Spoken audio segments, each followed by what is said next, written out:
Good evening, everybody. Welcome to Apex Racing TV and the Radical Cup iRacing Invitational. This is the final round of the season, and what better place to bring it to you from than the Road America circuit, of course, in the United States, in Wisconsin.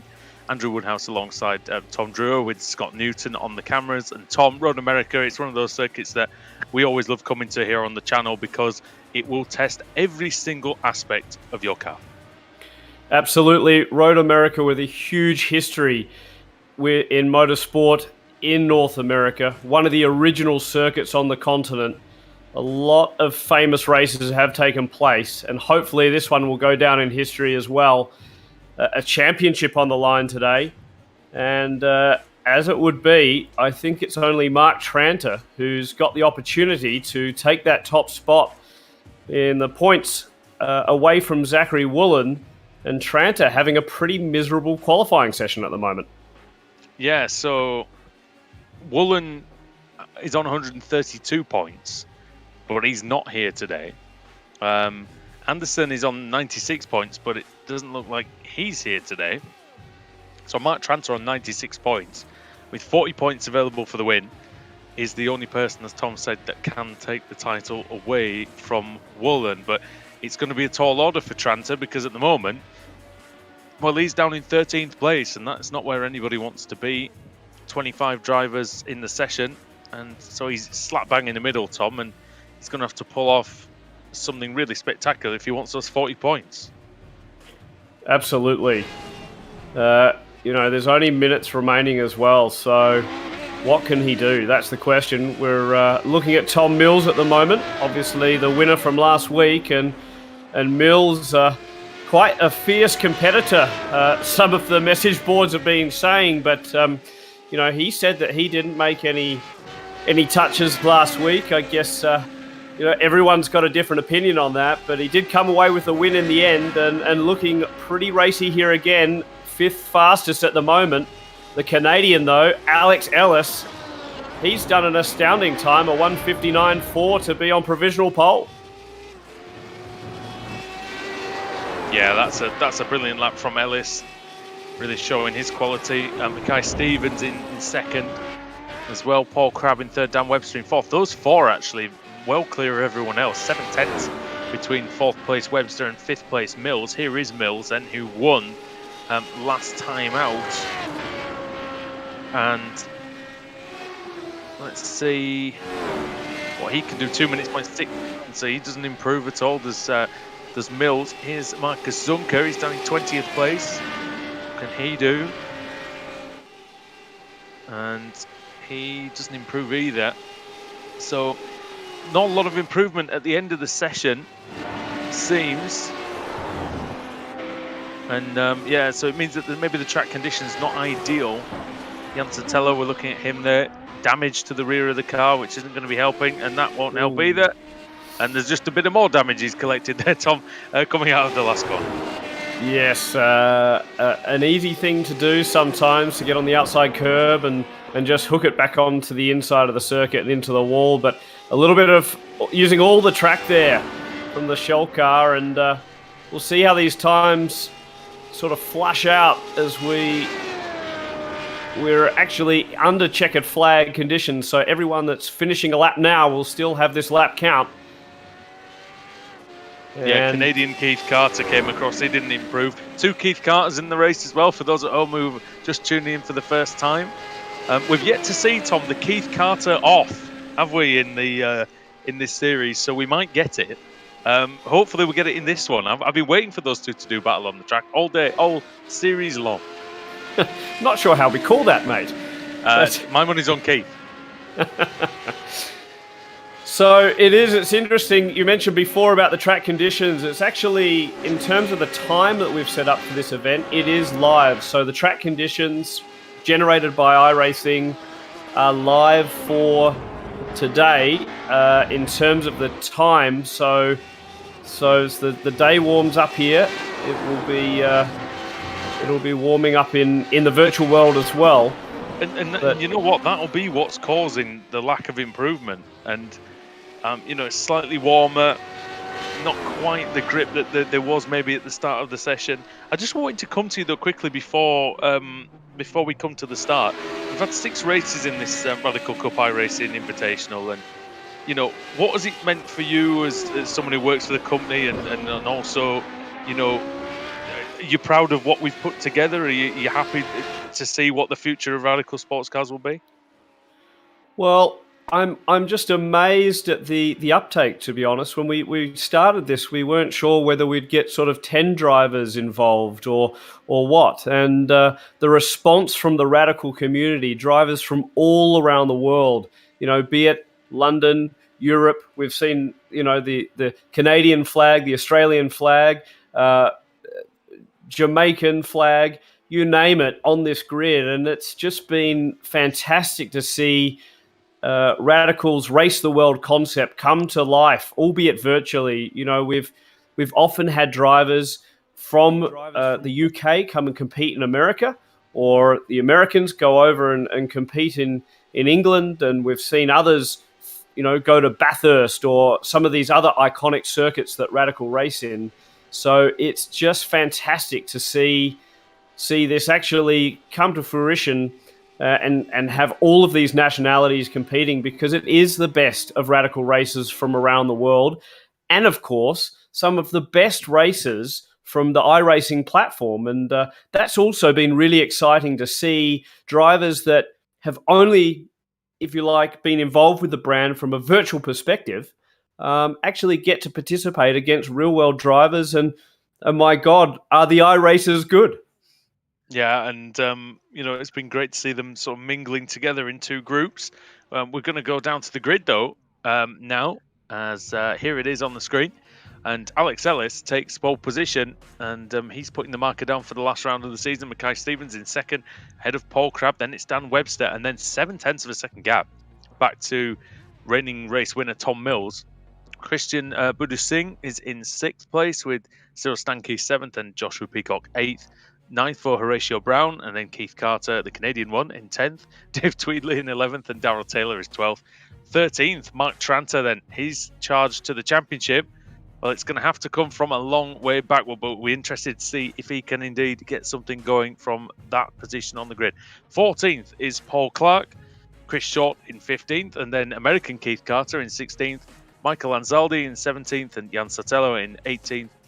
19th for Patrick Jamin, and Kamari Odom down in 20th. That's surprising. Marcus Dunker 21st and 22nd for Jeremy Franco. Pravin Law is 23rd, and Tad Cusack 24th. And then David Jarvis will be all the way at the back. And that's surprising, Tom, given the fact that Jarvis is normally one of the front runners. Absolutely. Jarvis, of course, second last weekend. So perhaps he's just looking for the hard charge.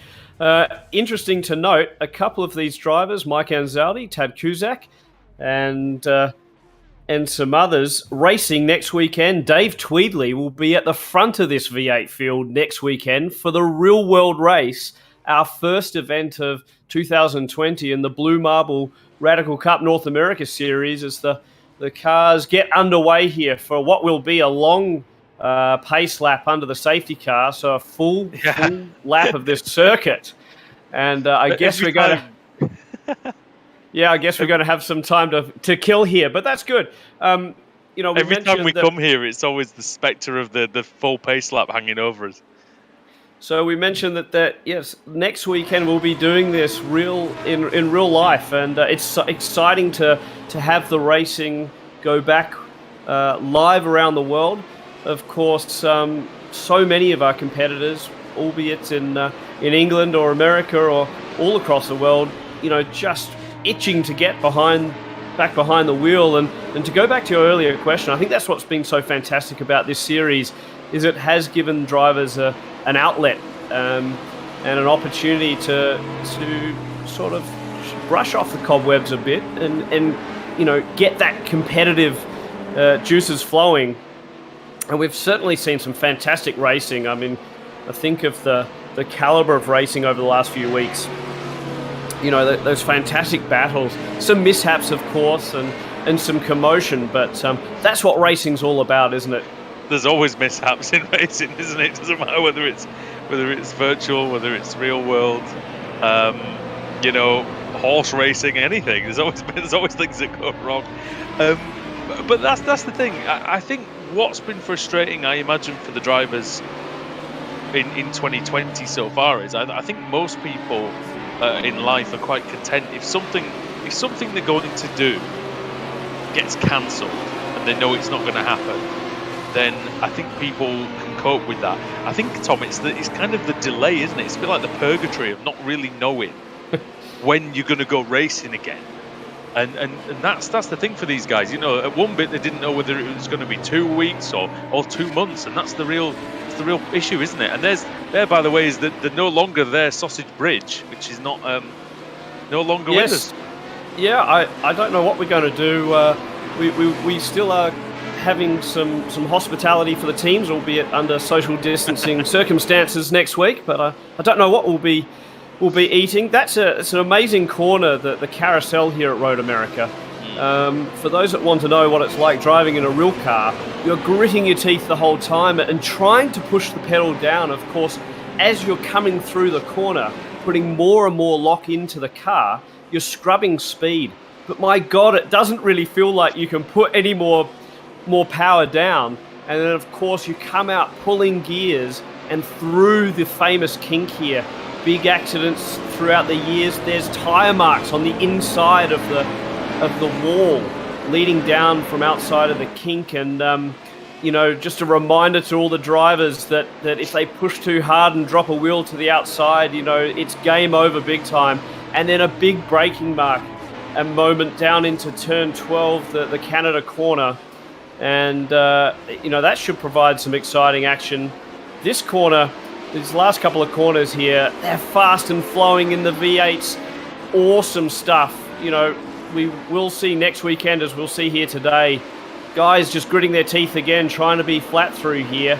And then you've got to get all the exit speed for this final corner onto the main straightaway, because this straight is one of the longest in North America as the pace car goes in. The drivers are maintaining a pretty good pace here. We'll see what happens on this start. Andrew, I feel like it's going to all unravel in a moment with some action. Here we go. Green light is on at Road America. We're racing. Oh, and I think there was already a bit of argy-bargy in the background. Oh, it's huge. Unbelievable. It's massive. Absolutely humongous crash on the main straight. Oh dear, some of them haven't even crossed the line yet.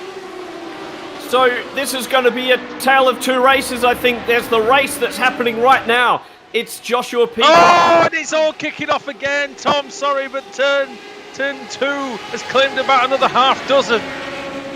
My goodness. And Mark Tranter's got through it. He's up into 7th place. Well, I say he's got through it. In what state, I'm not sure, but he's 6 places up from where he started. There he is, no damage, and that's very important for him. So what can Tranter do?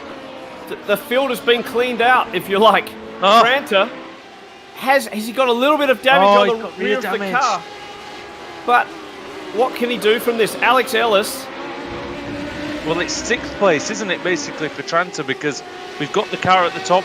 Just if you're new to the channel, the way the timing works, if someone retires to the pits on the first lap, it will show for 1 lap at the top of the timing screen. So Joshua Peacock not leading. We're looking at the leader now. Alex Ellis, he is in 1st place. Stevens is in 2nd. 3rd is Webster. Buddy Singh is in 4th. And then Carter in 5th. And then Tranter in 6th. But look at the overspeed as Stevens. Oh! And he just touches the grass with 1 wheel going into Canada corner, Tom, and it was almost disaster, but he kept it well. Yeah, the cold tyres, I guess, on the first racing lap here, and we saw the incidents. Amazing, really, because we had that long warm-up lap. Perhaps it just put the drivers to sleep. Who knows? But what I was saying is... I wonder if someone... Sorry, go ahead. No, I was just going to say quickly, it's almost 2 races now, because there's going to be so many people using that quick reset to get back in this motor race. Of course, True. They can. So it's a case of who can press those buttons in the cockpit fast enough and reset the cars and get back out there. I'm sure we're going to see some hard charges. Tranter's in the pits Tom. So he must have just decided that he's going to come in, he's going to repair the damage and see where he goes from there. Might be sensible in the end. But yeah, no safety cars in this Radical Cup iRacing Invitational, as Mackay Stevens then goes down the inside into turn 5, but he doesn't keep it. Ellis gets the cutback, stays on the inside, keeps the advantage. Such a tight corner, that left-hander, and Ellis has managed to stay in the lead. So Mackay Stevens, of course, representing Team Stradale and Autobahn Country Club. We'll see them represented in the real world next weekend as well. He's doing a sterling job in second place. He just loses a little bit around the carousel there, it seems. Dan Webster in third place. He'll be one to watch in this motor race. Kamari Odom, look at that, up into sixth place. So there's been some movers and shakers. He's got some damage, but at the moment, I guess if he can keep the track position, we'll see how that unfolds for the rest of the race. It's early on. There's about 30 minutes left remaining, so Kamari... Stevens is taking the lead.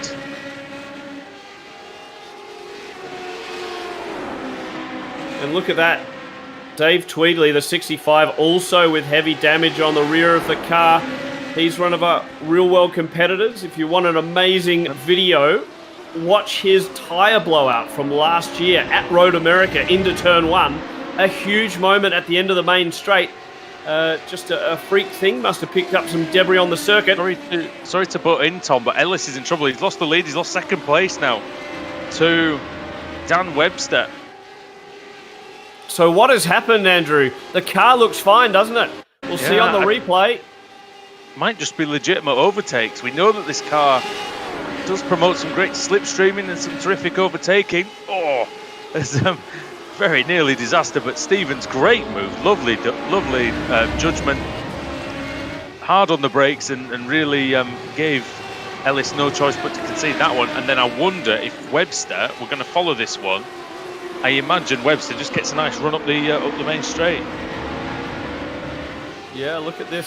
So that long straightaway, and he just launches off the final corner, getting much better minimum corner speed through, and just carries it down the main straightaway into turn 1. So, but if you like, Alex, we saw it last week. A lot of this racing at these tracks with so much as the cone goes flying, with so much straightaway and the possibility to slipstream and overtake relatively easily, this is going to be a bit of a game of chess. There's no point sort of fighting too hard for the lead at the start of this motor race. You've got to sit back and work out what your strengths are, where you want to position the car, where you want to be on those final few laps, and then where do you want to be on that final corner. I don't know if you want to be in the lead of this motor race, exiting the final corner on the last lap. Oh no, that's going to be very, very difficult. This was what I was sort of getting at before, but there was so much going on I couldn't really say it. I wonder if, because now for the leaders at the start, Kamari Odom out, apparently. Oh, well, don't know what's happened to Kamari, but we'll try and get that back for you in a moment. But I wonder so for the leaders at the start here, it is prudent to wait for the green flag to come, because the closer you can get to turn 1, the less chance you have of getting out dragged into the first corner on the start. Fair enough.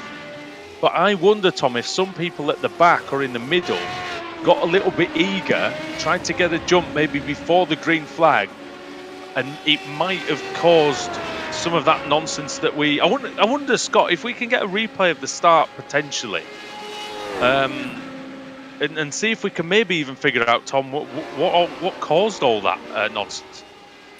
It would be interesting to see. Of course, Mark Tranter, we're following around the circuit at the moment. The 16, he can win the championship, and here we go for that replay. So keep an eye on Mark Tranter. But look at this. So the pace car comes in. The cars are doing a great job. This is side by side, like we want to see. Basically 2 rows. So what happens now as they go up the hill? You can see some brake lights on. Keith Carter goes for it. Oh, he gets sandwiched. So that was just, I gotta say, Keith Carter, he decided to go for it. Everyone else reacted midway down the pack, and look at that, absolute carnage. Somebody got tipped up and over. Yeah, this is what we're going to see from Kamari Odom's point of view, well, from the chopper at least. Oh, there were 4 wide in the middle. That'll be wide then. So it might not have just been Carter, Tom. I think there was someone else trying to go through on him and the 2 cars in front. And then we'll see. In fact, we'll follow it further round. Oh, I was gonna say, can we stick? Oh, we'll look at Cusack. So this is Cusack. He's in seventh place currently. So he started in 24th. You can see they're already crashing before the start. Look, but here goes Cusack. Then he gets a very bad jump, but this might end up saving him, Tom, as he approaches the line. Look at that. He gets right on the brakes. He does completely the right thing. Look at this chaos and carnage. And he's just trying to wait. So this is amazing, isn't it? I mean, not good to see. Thank God this is in the virtual world, and we can have a bit of a laugh over it. But look at this! Look at this racing at the front of the field. Mackay Stevens looking to the outside. Alex Ellis keeping it tight, protecting his lead, or hoping to do so. A little bit of dust kicks up. And I will say that we were looking at Cusack, and like I say, up to 7th place. That shows really what keeping it clean will do. Ellis hangs on to the lead. I think we've already had 3 or 4 different leaders. Also, Christian Budu Singh has caught the back of this group as well in 4th position. Not quite sure where he's from. Just says the international region, but right on the back of this group, only half a second behind Webster. So if he can stay close, Tom, he might be able to take advantage. Buda Singh, I can tell you, is from Trinidad. So oh, nice. One of our Caribbean Cup drivers, and doing a tremendous job, as you say. This is turning into a 4-way motor race. So Alex Ellis, he's done a remarkable job, hasn't he, as the flames belch out of the 400 horsepower V8, the Radical SR8, but he's done a good job of keeping everyone else at bay. He seems to know where to place the car, and he certainly gets a great run out of the final corner. We'll see if the slipstream plays any role as Mackay Stevens, we're looking back at, tries to close in as we approach turn 1. So hard to make any gap here though, and keep it. Slipstream very, very strong in these radicals, but you know, if you keep it clean around Road America, you've got a good chance of doing what you need to do. And see Paul Crabb making his way through the field as well, in the on the timing tower. Here he is actually going past Keith Carter. So Carter and Crabb both with new cars, Tom, and on their way pretty nicely. Yeah, absolutely. And just in front of them, Kamari Odom. So I think he's still circulating, mate. I keep seeing the timing screen. Oh, yeah, he is. So I could see it flashed on there out of the race and perhaps into pit lane. So maybe an incident for him. That, of course, releases Paul Crabb and Keith Carter to continue their move up the field. Mark Tranter is next in their sights. So Tranter, the one with the championship hopes, he's going to have to get a hurry on. Perhaps he can use some of these guys charging up through the field to just, get in, tuck in behind them, keeping their slipstream and move up with them. Yeah, we're looking at the sector times at the bottom just to see the difference between Darrell Taylor and Mark Tranter. And Taylor with a good lap so far, gaining 0.7 of a second on Tranter. So I wonder if it's off goes. I think one of the back markers. I'm not quite sure who that was. Somebody off in the grass there. So let's have a little reset then. So Stevens leads, Ellis second, Webster third for now. Although Webster is making a move on Ellis as we speak for second place. Buddhist Thing is fourth, Carter is fifth, sixth is Tweedley, and then Cusack we're looking at in seventh, and then Mills is eighth, and Taylor is ninth. Oh, Mills pops. Mills has got the run. So this is out of the kink and down into Canada quarter. Mills cuts across back onto the racing line. Beautiful job. A nice pass. And Tom Mills now up to 7th place. So he's charging pretty hard, isn't he? You know what, Tom? That Cusac's car looks like it's handling slightly strangely. I wonder. It almost looks like it's crabbing slightly. I don't know if you can see that. I think there was a little bit of damage to his rear wing. He's holding the wheel to the right, look, on the straight. Yeah, so a stricken car. So he didn't perhaps survive that main straight melee like we thought he did. Perhaps it just got tagged a little bit somewhere.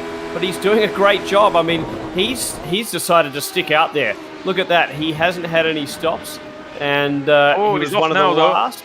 Oh, he keeps it off the wall, though. And a little bit of pressure, perhaps, with that crabbing car. So it's Tom Mills and Darrell Taylor goes through. You know what? Tom Mills, the fastest, if you like, of the guys that have had to reset their cars. It's worth Cusack coming in now, I think, and changing his car, because he's got 11 seconds to Paul Crabb, and he's got 30 seconds to David Jarvis, or 35 seconds to David Jarvis in 13th. I think he might as well come in, get his repairs done now, get a clean car that he can drive properly, and come out with, you know, relatively low losses. Here's Mills. And look behind Mills. Look behind at Dave Tweedley. His car is so damaged. There is so much crash damage on the Golf-coloured car. Great to see some historic livery of Golf, one of our sponsors for the Radical Cup North America Series. It is one of my favourite jokes of the series, though. It does look like one of those, one of the stock cars, doesn't it? With the like one-sided, with the asymmetric wing on there. That's it. We're running stagger. I think he might be giving him grip in some corners and not others. That's right. I don't know whether that's best on the right-handers or the left-handers. Hopefully around Taylor's here it's the right-handers. So it's an interesting motor race, and we're watching Cyril Stanke as well. Well, the great thing about the race, though, Tom, is that we've still got a battle for the lead. And often when you get these races that are quite disrupted by accidents, you don't have a lead battle worthy of its salt. But having said that, we seem to have had that a lot this season, haven't we? Amongst all the chaos, we've usually had a fight at the front, and that's what's made this series so exciting. Absolutely. Well, Mackay Stevens has managed to get a little gap now. So before it was Ellis that was doing a good job. Now it's Mackay who's in the lead and having his run at the front.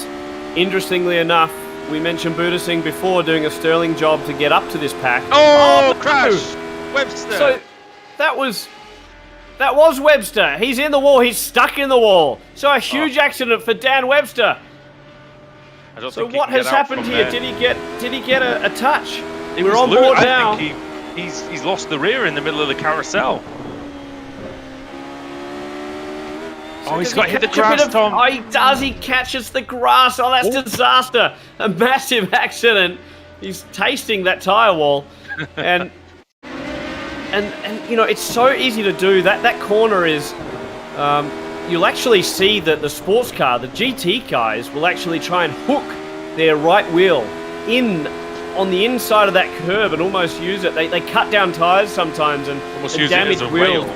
Use it as a rail, exactly, and hook into that inside. But that's not going to work with a Radical, whether it's in the real life or... Well, he didn't hit the curb, did he? He hit the grass. So yeah. So if he was trying to hook the curb, he misjudged the Jamaican now, Hereditary Brown, 15th place and having a good battle.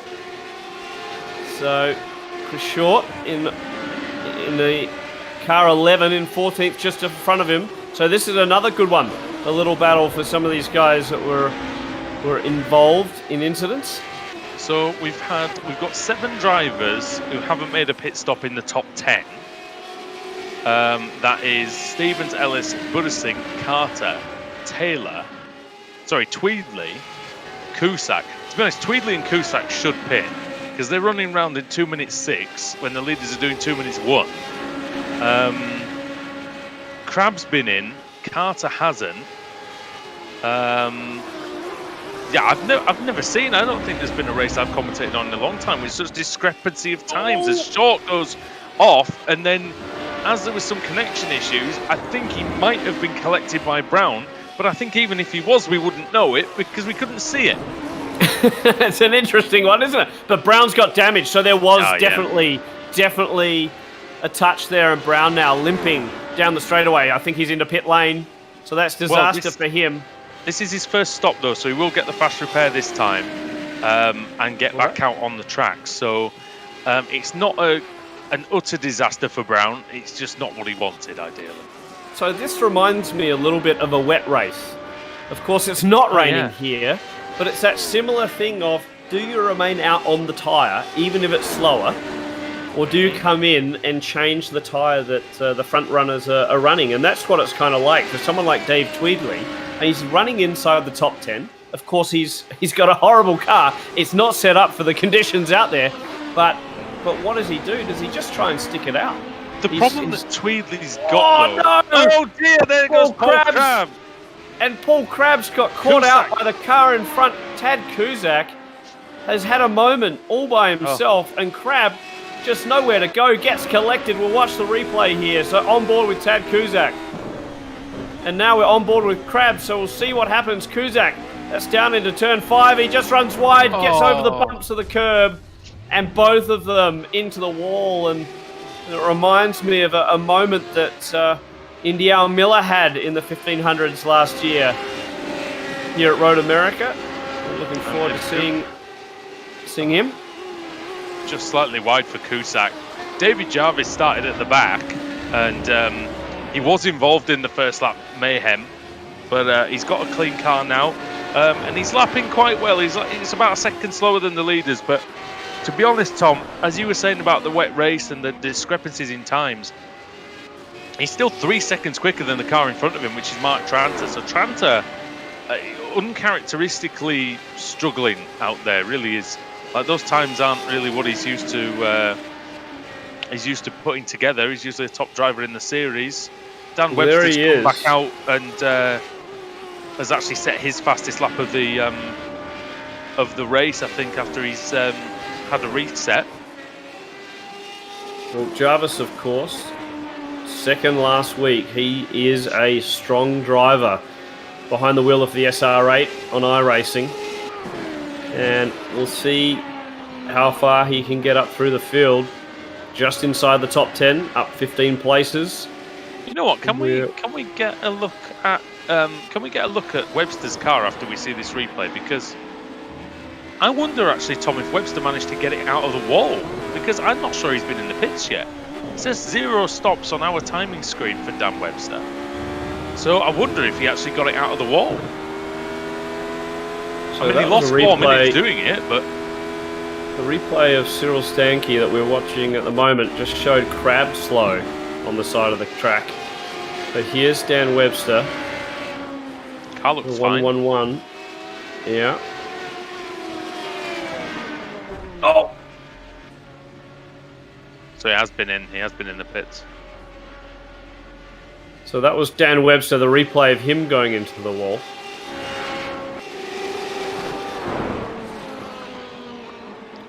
Back to the front, and Alex Ellis continues to lead.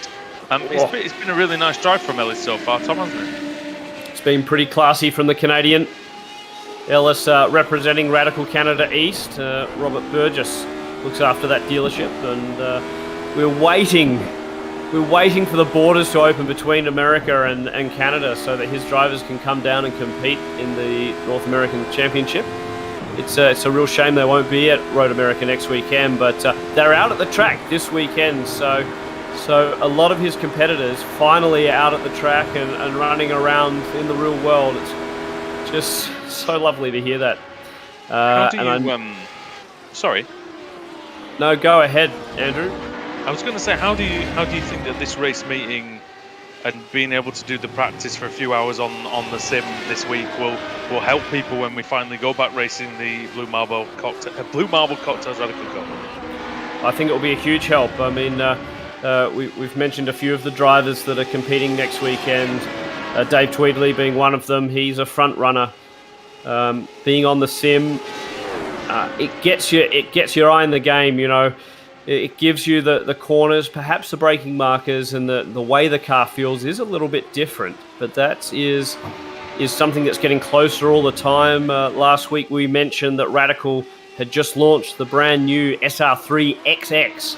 And one of the big, exciting pieces of news of that is that with the introduction of all the latest AIM systems in that car, which includes the new PDM and also the beautiful new Formula 4 steering wheel, which is the Radical is actually the first time that wheel's being used. More data at the fingertips for the drivers, but more correlation to the sim. So now you can take the data that you're pulling from inside a race like this and overlay it with your real-world data on the AIM software. And I think drivers will be doing that a lot more. I certainly know that just from sort of getting that muscle memory of which way the track goes, the simulators like iRacing are so good that the detail, little things like bumps in the racetrack, the way that curbs are, you can start to pick your braking markers, start to set up how you're going to drive a lap around here, and I think it will be a huge help to the drivers that have competed this weekend. Of course, we've also got some racing in the SCCA June sprints this weekend as well, so getting some real-world track time before they head off to our event next weekend. It's Chris Short, and he's making a move on Tad Cusack, who has been struggling a little bit. I really do think he should have probably come in and got himself a fresh car, and it just make it much easier for him at this point, I think. And because I mean, there's nothing worse when you can't relax even down the straights because the car's wobbling about on you. And the one thing as well, as Stevens takes the lead on the main straight, so Stevens goes through, and let's see if he can make a break. I doubt it, but we'll see. These two seem very evenly matched. That's the thing with the sim versus the real world is, iRacing. The wonderful thing about iRacing is the tracks are laser scanned to 2 millimeters or thereabouts of precision, and so if a bump is there on the sim, it will be there in real life, especially around this Road America circuit, which, we didn't really speak about it too much, but this is a new version of the track for this week, isn't it? Or last week, I think it came in. So this is a current version of Road America as we presumably can get. Absolutely, and timely that we're heading there next weekend. It was amazing to see some of the differences. We launched the new XX on R Factor 2, and a great event had by a number of the drivers from around the world experiencing that car for the first time virtually the other week, and you'll get to see the highlights of that soon, that special event. But it is interesting. To try it? I have, and I must say the SR3 on R Factor 2, it really does remind me of an SR3 in real life, because it's so easy to catch and kind of play with the car, and that confidence. It's just really confidence inspiring, and that's what's great about these cars in the real world, is you can get behind the wheel of an SR1, our entry-level car, or the SR3, the car that is the world's most popular racing car, really. It's nearly 1,300 sold now and racing around the world, and so popular at the country clubs, and that's because you get behind the wheel of a Radical, and you can be sort of miles off the pace, 10 minutes off the pace, let alone 10 seconds or 10 tenths. The car Have you been videoing my laps? So I just watched Ellis take the lead again into turn 1. And Ellis now has the work to do. You can see Mackay Stevens looking racy behind him as they head down into the corner that leads onto this long straightaway down into turn 5. There's a little bit of a kink here as we go under the Sargentino Bridge. And of course, one of our Radical racers, Jim Booth, had a massive accident in Ferrari Challenge a few years ago here down into this. And we're so pleased that Jim was okay after that, because he's racing again. It's horrific, absolutely horrific accident, massive spin and crash, and Jim had to spend a lot of time. You've seen the one at Have you seen the one at Sebring where the guy lost his brakes and he had to drive outside the track and then come back in to actually get back on the track? Yeah, I did. I actually saw that the other week. And he had to go through. He almost had to go through the toll booth. I think they even tried to charge him money to get back in. Yeah, that was. I don't think he'd have any on him in the car. That's right. Sorry, I don't have my ticket, but I'm ready to go. Yeah, Jim Booth will actually be racing in a 1340 SR3 next week. So nice. He's. I think he's owned just about every radical. He's been racing in England as well. His son and he came over and did the European Masters Series a few years ago as well, and really impressed in that. And there's another dodgy rear wing, Tom. Keith Carter. Yeah, Keith Carter. So he's... I wonder when that happened. Keith Carter in the number 29. He's in 4th place. And no, that's not the Keith Carter who I think was involved at the start. I think that was Canadian Keith Carter. And while this is happening, Buddha Singh now in a solid 3rd place. Just kind of by themselves, coming up the front straightaway as Mackay Stevens and Ellis keep swapping the lead here. So, and I can see on board with Ellis, he's having another go. So my next question to you was going to be, at what point are these two going to throw the gloves off, and at what point are we going to have a big old battle for the win?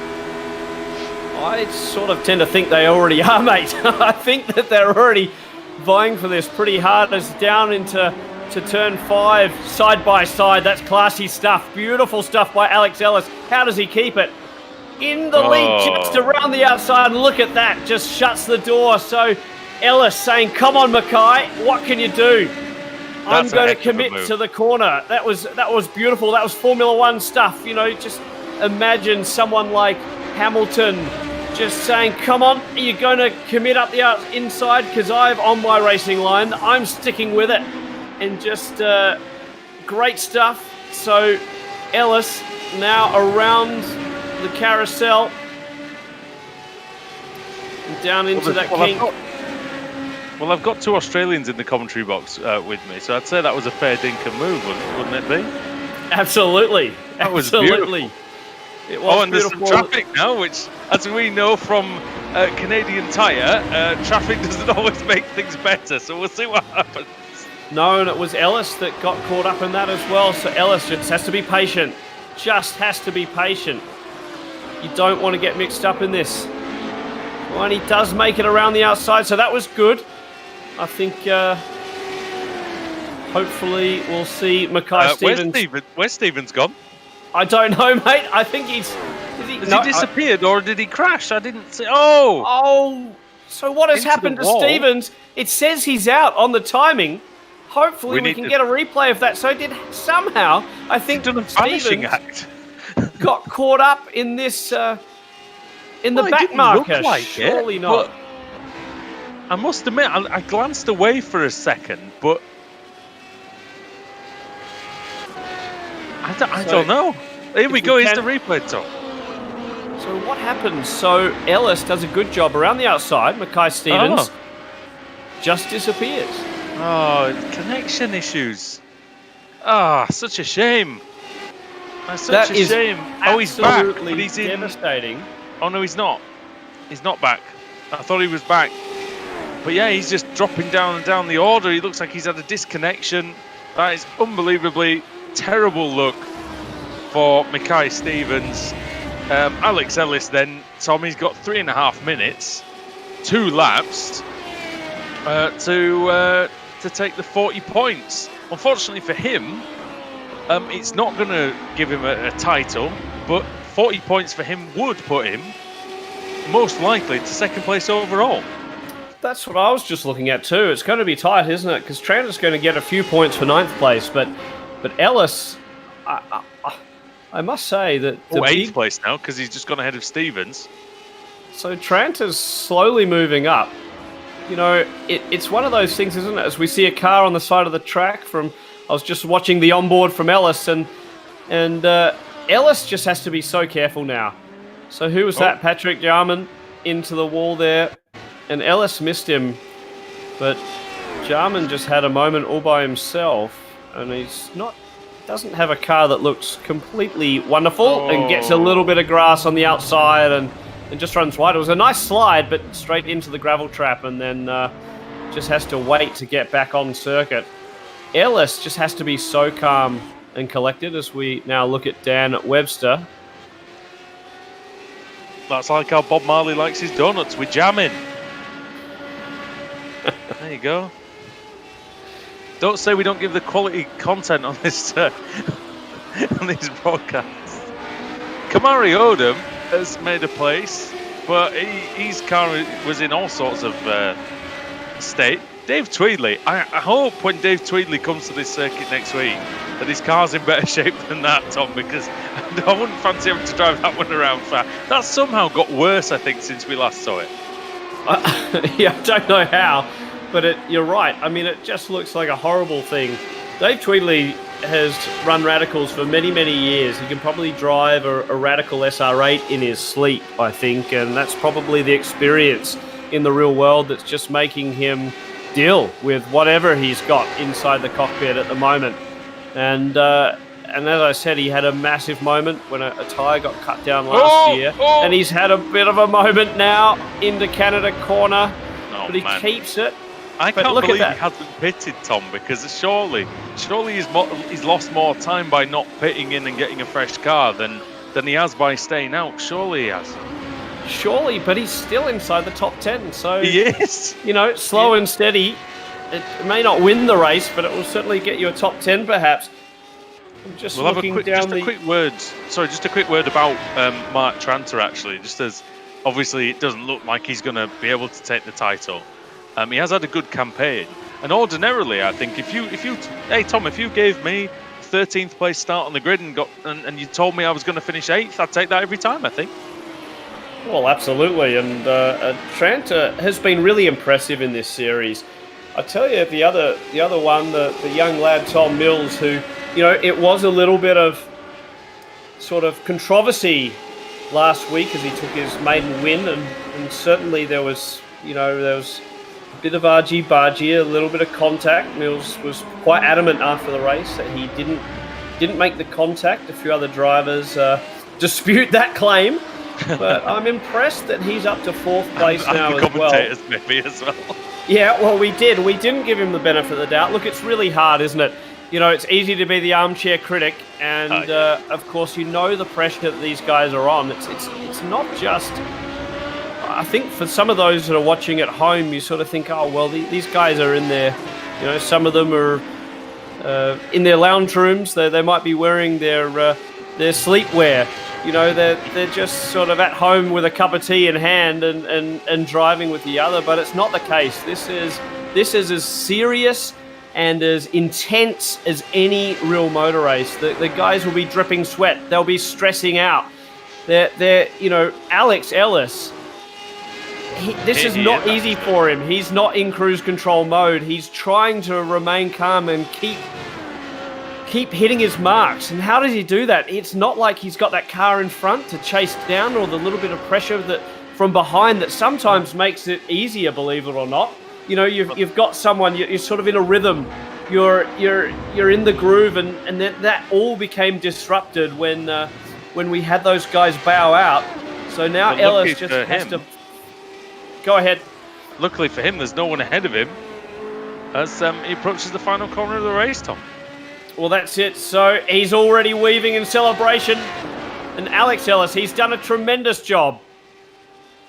Held off a lot of pressure. And congratulations to Alex Ellis, who takes the win, the final race of this first inaugural season. And he's having some big moments down the straightaway. I'm sure he'd be pumping his fist in real life, in the bedroom, or wherever he is. Congratulations, too, to Christian Budasing, who's taken 2nd place. Keith Carter now looks like he'll be 3rd place.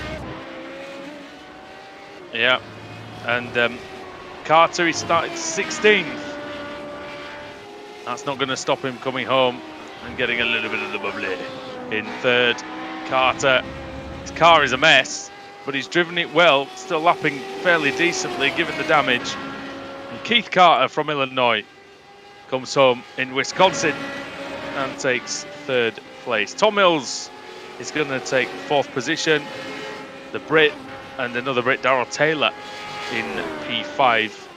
And a good race for David Jarvis, Tom, from the back of the grid. We know he was caught up early on. He's had to play catch-up big time, but the second half of the race he's driven about as well as anybody out there.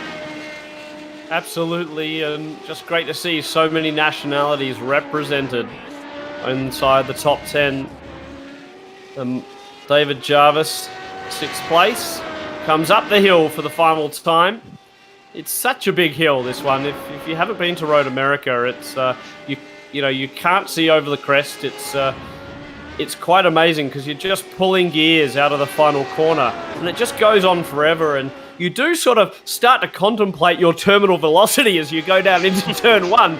You sort of start to think, well, right, this is pretty serious now. I'm in 6th gear and probably just clicking down to 4th or 5th to take turn 1, and gritting your teeth as you do. Cyril just waiting because someone's doing donuts in front of him celebrating. I must say, I love to see that in iRacing. It's I wish we saw it sometimes in real life a little bit more. Sometimes you think the celebration, the colour of racing's just been taken out of it occasionally, and it's lovely to see when drivers do some donuts in the runoff areas after a race. I think it's so much to do with as well, people passing technical checks, scrutineering, things like that. Unfortunately, that means that there needs to be a certain amount of tread left on the tires. There needs to be a certain amount of fuel in the tank, and unfortunately for the drivers, it means that they can't really go out and celebrate the win massively well. But we've had a great meeting here today. We've had a great time in this Radical Cup iRacing Invitational, and terrific way to finish up Road America. It's always a fantastic place to come. And here's the results on the screen. Alex Ellis takes the win, and it was by 11 seconds in the end. It looks really, really easy, but he had competition all the way through from Webster and then from Stevens, and unfortunately neither of them made it to the end, at least at the front. But I think in second place, brilliant drive from the man from Trinidad and Tobago, Keith Carter in third. That's the American Keith Carter, and then Tom Mills ahead of Darrell Taylor. David Jarvis and Canadian Keith Carter finished 7th. Cyril Stanke was 8th, and 9th for Mark Tranter. Dave Tweedley in 10th, Chris Short in 11th. He was the first car a lap down. And then Joshua Peacock, Michael Anzaldi, Tad Cusack, Paul Clark, Kamari Odom, Marcus Zunker was 17th. And then the cars who finished more than one lap down or didn't finish the race, we had Dan Webster out, Patrick Jamin out, Stevens, Disconnection, Brown out, Crab, Franco, Law, and Sotelo. And Tom, we had that. It was a melee at the beginning, and not many people managed to come through it unscathed. But a few of them did, and we're gonna get a word with a couple of the drivers, I think, now. Any preference of who you want to speak to, Tom? Well, look, let's see if we can get Mark Tranter in the box there. We'll just find out what he had, what kind of issues he had, because he definitely didn't have his usual pace, did he? No, here he is. So, Mark, welcome to the commentary box. A tough day in the office today, mates. A bit of pressure on if you were going to get that championship win, but it just seemed like you were struggling a little bit. Yeah, I made a dog's dinner of qualifying, and so that wasn't a true representation of the pace that I had. And then at the start, there was a sort of car park of cars in front of me, and I backed up, but the guys behind didn't see that, and that took me out, and sort of managed to fast repair. Thought that after that there was still a good chance of getting a good result, and unfortunately there was a few back markers that sort of used me as a punching bag from that point onwards. So unfortunate. It was unfortunate, but it's been a great run that you've had in this inaugural season. Overall, you must be pretty pleased. I mean, it you've had some really, really strong results. So congratulations. Yeah, thank you. Yeah, it's been a good series for me. I think last week was the only real race where my true pace was shown. I think I've had either issues with other people or taking myself out at all the other 5 rounds. So yeah, it could have been a lot better than it ended up being. But yeah, we'll learn from those mistakes and we'll move on. Well, mate, we hope to have another season soon. So good luck in the real world this year. Can you tell us a little bit about what you'll be running and when you're getting back out on track? So I'll be out in my SR1 at some point this year, but with everything that's gone on, I'm just not sure when that's going to be. Getting time off work is going to be quite difficult. So yeah, we'll just have to see. There's a round where the SR1s are joining the SR3s at Silverstone. That's my home race, so that's something that I'm targeting. And apart from that, we'll just have to see what falls in the right way. We look forward to seeing you out there at Silverstone, and we'll say goodbye for now. Solid job today, mate. And if we can, we'll try and bring in the winner, or I don't see the winner yet, but perhaps we can bring in Mackay Stevens. Yeah, let's bring him in and see what he has to say. Mackay, welcome to the commentary box, mate. Bad luck. I take it was just a disconnection, was it? That would be absolutely correct. It was one in which was highly frustrating, but yet the brighter days hopefully ahead. Well, it was going Mackay, pretty well until that point. Sorry, Tom. No, that's all right, mate. It's hard, isn't it, when we're across the pond? I was just going to say, Mackay, awesome battling out there. It was just a pleasure to watch. You guys were just dicing for the lead. It seems like you were swapping 2 times, 3 times a lap sometimes. Yes, that's absolutely correct. I mean, massive shout out to Mr. Alex Ellis and also Dan Webster, who we unfortunately lost in the earlier part of the race. But with Alex, we just kind of parted the seas a few times and then traded places. Tried to keep her on track and was gearing up for quite the battle in the closing laps. But the good old internet and technology had another plan in stow. I mean, I guess in racing, anything that can happen will happen was what Murray Walker used to say. And, you sometimes have these frustrating days when something happens, the 20-cent part fails and you've done everything right. And you certainly did everything right today. But again, just take us through what it's like being in the virtual cockpit. When you guys are racing side by side, it was wonderful to see the how close you would get, but the respect both of you had through places like turn 5 and those next corners where you're trying to work out, there was an intimidation factor, sure. You're trying to work out, if you could go through side by side and sometimes you sort of close the door on each other a bit, but it was just really respectful racing. Yes, absolutely. In credit to what you said, and to further highlight it, respect. I mean, and that is what the sport, I think, needs more of, if I may say so. And that's what allows for incredible racing and to accept sometimes that you have, in fact, gotten beaten to a corner. And that happened on a few occasions. And I think between myself, Alex, and Webster, when he was on board with us, it was having that mutual respect for what is the perceived outcome and not trying to overstep the bounds and keep the lines pretty clear in the sand. Granted, those lines get a little blurry when the white flag comes out, but we got to get there first. Yeah, well, again, it was great stuff. Congratulations. It's been fun to have you on board. Will you be coming up to Road America next week to see the action in real life?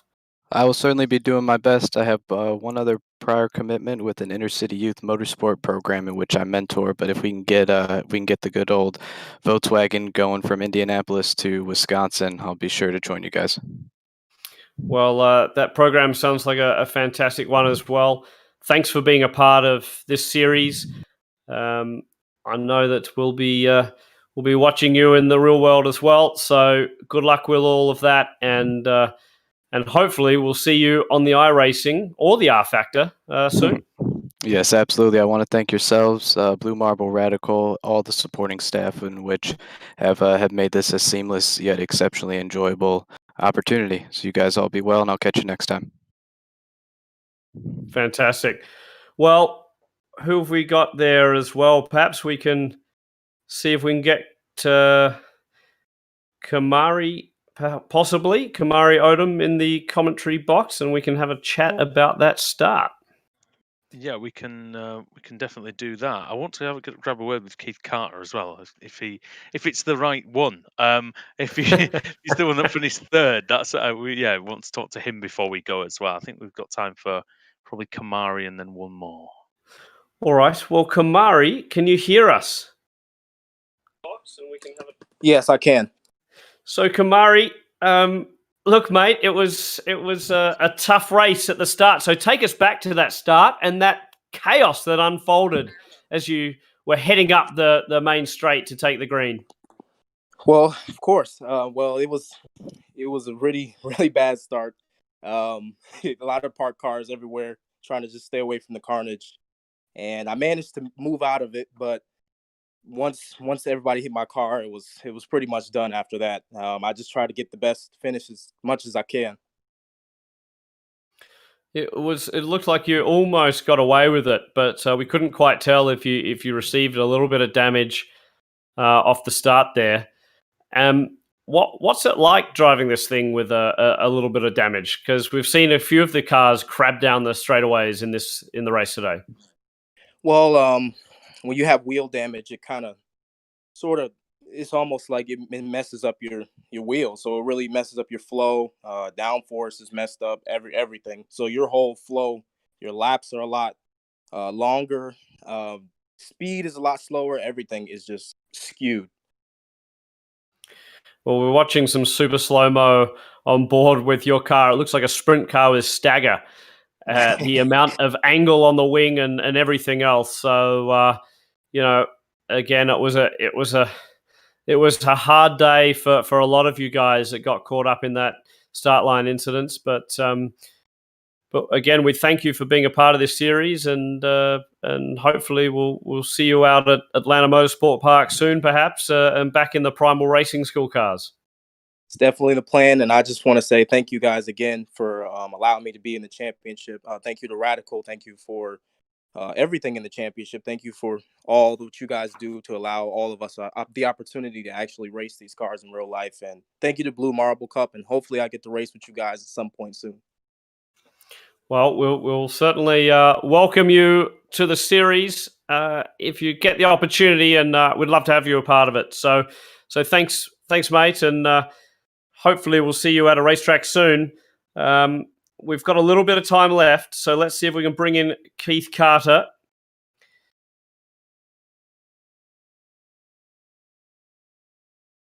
Andrew, take it away. Yeah, Keith, first of all, can you hear us? Yes, I can hear you. Can you hear me? Hello, yes. Well, welcome to the commentary box. Now, obviously, the question on everybody's mind, which Keith Carter are you? Are you the one who finished third? I am. I'm the one that finished third, luckily, and I'm the American Keith Carter. So there you go. That's your full name now. That's your legal name by default. Thanks for joining us anyway. Third place. I bet you didn't think that when you started 16th on the grid, did you? No, not at all. I mean, there's always that remote possibility that everybody could crash out and kind of part the way, and that what happened. So, so what was your view of all that? And after the chaos had subsided, how did you get down to business for the rest of the race? So the start, I got a good jump on the start. It was a slow start, and I rarely ever try to start a race in first gear, but for whatever reason, it was overly slow. I got a jump and made my way through a few cars, and I noticed that there was a pack maybe 3, possibly 4 wide for some reason, and they just got to banging into each other, and things got loose. I think that was the other Keith Carter. it was in the middle of that, because we were on board with him, and he got sandwiched, from both sides, and and then it all went to hell. So were you behind that then, or were you ahead of that? I was behind that. That was right going under the starting tower, and kind of the rule of go where they are because they won't be there soon, and that worked. And I found a little bit of a gap, made it through that bit of a mess, and then still I think on the outside of I think it was lap 1, on the outside of 3 I think there was another accident that I made it through, had a little bit of contact, but I still made it through without much damage. And then from there on out, there was a huge gap behind me and a huge gap in front of me. The lead pack pulled away pretty steadily, and didn't really think that I was going to be able to catch him without any luck on my side, any more luck on my side. Just kind of kept consistent, tried to stay consistent, and not make any huge screw ups, and kind of watch my mirrors as the clock was ticking down, and it worked in my favor. I ended up here. So after the after the accident, then we see that you had some damage. How did it affect the handling of the car throughout the race? Because it looked like, did you have slight wheel damage at all? It looks like maybe slightly pulling to one side. It wasn't pulling, but the car did push quite a bit in the faster stuff. So I did probably lose a little bit of my front aero, because turn 3 I was suffering quite a bit, and in Canada corner I was suffering quite a bit. Rear wing's quite badly bent, from what we can see anyway on the replay as we're watching on the stream now.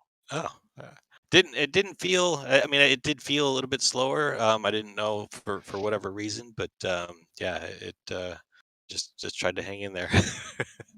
So in terms of the I mean, Tom might be in a better position to ask you about your plans for, if you're going to be driving the real cars at all this year. I plan the track, as you know, I'm instructing out at Autobahn under Team Stradale. Mackay and I both are. He's my peer in that regard, and things are opening back up. So we plan to start doing a little bit more instructing here and there.